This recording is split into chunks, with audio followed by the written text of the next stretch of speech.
Hello, everyone. Today, we're going to talk about something that we haven't talked about yet on the Capital Exchange, and it's an issue that's been impacting individuals and businesses. It's check fraud, and it's connected to mailed-in check payments. And this type of fraud has increased noticeably here, and many people don't even realize they've been affected until after the damage is done.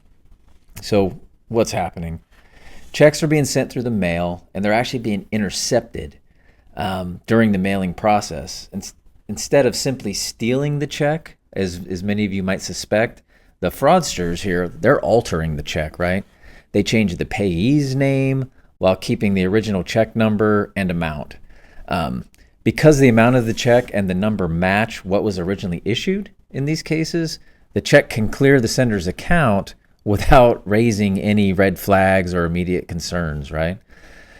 Now, what makes this especially hard to catch or detect is just how subtle it is. Most senders don't even notice the problem until they closely review the cleared check image, which, I can guess most of us never do or don't do often enough.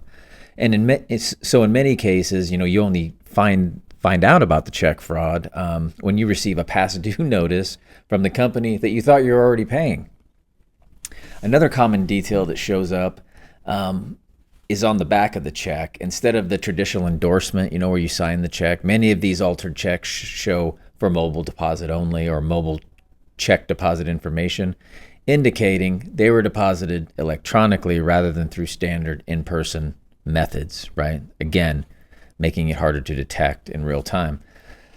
So this, fraud can escalate from here. Once a check has successfully cleared, the fraudsters in this case are going to use the routing number and the account number that they got from the check to create counterfeit checks, which then can be processed electronically. And at that point, a single compromised payment that we thought they intercepted can turn into multiple unauthorized transactions and multiple headaches in that case for us. So particularly here, payments sent to credit card companies are among the most targeted checks out there. And the reason's fairly simple. The envelope itself often makes it pretty apparent that a payment is enclosed, so that makes it easier for criminals to identify and intercept these type of checks.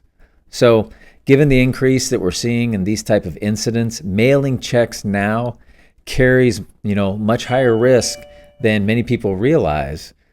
So whenever possible, it's safer to use electronic payment methods. I know many people aren't comfortable with that, but it is safer these days.